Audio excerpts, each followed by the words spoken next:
linhas gerais, um TAC é um acordo que sujeita a multa em caso de descumprimento, em que nós conversamos, eu e os representantes da Igreja Universal do Reino de Deus, e chegamos num consenso no sentido de compatibilizar o direito à religião com o direito à intimidade e dignidade da criança e do adolescente. No que consiste este TAC? Ele tem várias cláusulas. A primeira delas, a gente define o que é situação vexatória, que eles não poderiam expor a situação vexatória. Então, assim, toda criança e adolescente que participar ativamente de um culto não pode ser provocada pelo ministro a expor dados da sua intimidade ou de sua família que possam colocá-la em uma situação vexatória. A igreja também teria a obrigação de orientar todos os fiéis e zelar para que não haja a gravação por meio de celulares ou câmeras das pessoas presentes no evento. E para as imagens, as imagens passadas não ao vivo por todos os canais da igreja, ele teria o compromisso de editar as imagens para impedir a veiculação de eventualmente desse trecho em que talvez por um ato espontâneo que o pastor não consiga evitar, acabe sendo revelado alguma informação que viole a intimidade da criança, do adolescente. Doutora, para dar um exemplo simplista, por exemplo, o fiel que vai lá, para ele, ok, está lá dentro dando um depoimento. Mas para quem está do lado de fora pode não entender. A senhora poderia dar um exemplo simplista? O que pode acontecer com a criança ou adolescente caso ele seja exposto dessa maneira? Na hora que nós colocamos que permitimos a colocação dessa imagem na TV, em rede nacional, ou no YouTube, por exemplo, no caso dos outros tipos de gravação, essas cenas ganham alcance que nós não conseguimos nem prever. Fora da esfera do culto religioso, muitos não entendem aquele ato do testemunho, em que a pessoa chega ao pastor e quer dar o testemunho, agradecer por alguma graça alcançada, e para ela agradecer, ela tem que contar o fato. No momento em que se faz isso dentro de uma igreja perante os demais fiéis, na verdade, esse ato é entendido pelos fiéis. Mas no momento em que se coloca essa imagem e se permite que todos assistam, essa criança pode, por exemplo, ser vítima de bullying na escola, ao revelar que, por exemplo, a sua mãe ou seu pai era alcoólatra, ou que ela usava entorpecentes e conseguiu deixar de usar. Como a criança e adolescente, eles não têm condição ainda de avaliar as consequências dos seus atos, cabe ao Estado intervir, até pelo mandamento constitucional, porque é obrigação do Estado, da família e da sociedade cuidar da criança e do adolescente. Então o Estado vem e intervém para compatibilizar esse direito à religião com a necessidade de observância do direito à dignidade e à preservação da intimidade da criança e do adolescente. Bom, a Promotoria da Infância e Juventude, ela firmou esse TAC, que é para garantir o direito da criança e do adolescente. E a senhora trabalha com temas atuais e contemporâneos relativos, né, aos direitos da criança e do adolescente. Quais foram as maiores dificuldades na hora de montar o TAC, essa negociação? Essa designação? Na verdade, é uma negociação que demorou 1 ano.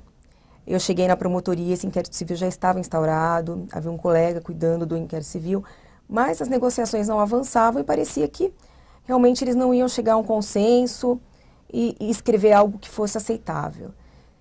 Diante disso, eu sentei, pesquisei bastante, alguma fórmula de compatibilizar, algo que pudesse ser cumprido, algo que não anulasse o direito à religião, algo que simplesmente servisse de meio para compatibilizar esses dois direitos.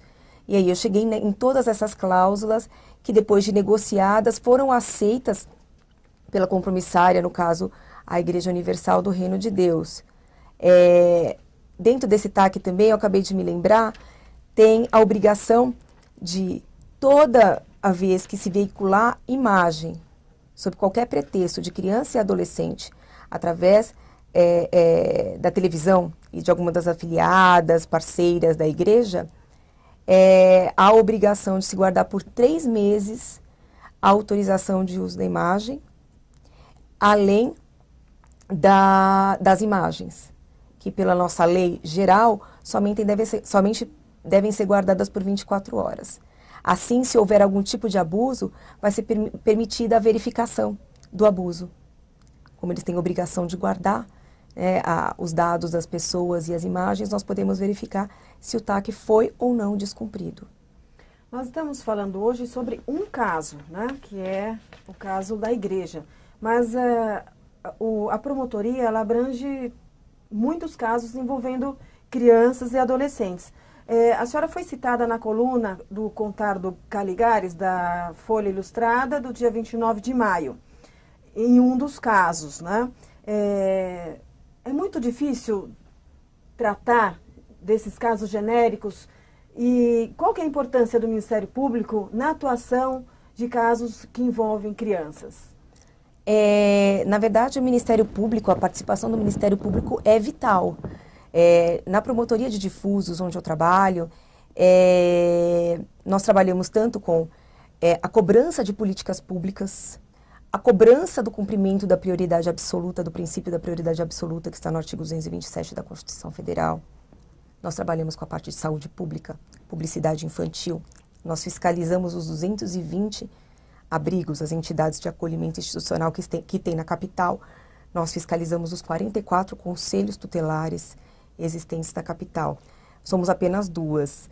É bastante trabalho, é bastante difícil, mas nós estamos conseguindo avançar nesse trabalho, até porque existe ainda uma resistência em se enxergar a criança e o adolescente como sujeitos de direitos.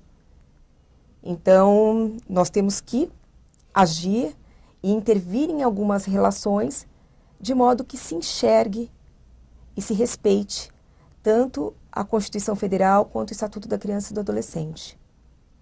Nós estamos há poucos dias da Copa. Há uma preocupação da promotoria com relação à movimentação em torno do evento, né, doutor? Sim. Na verdade, por conta de uma agenda de convergência lançada pela Secretaria Nacional de Direitos Humanos, foi formado um Comitê Nacional de Proteção Integral.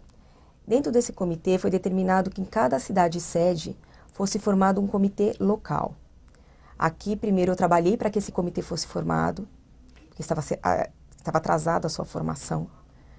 Uma vez formado, eu acompanho todas as reuniões, aliás, eu faço parte do comitê, eu auxilio o comitê naquilo que ele não tem alcance, no sentido de preparar o mínimo de proteção para as nossas crianças durante esses 32 dias de jogos.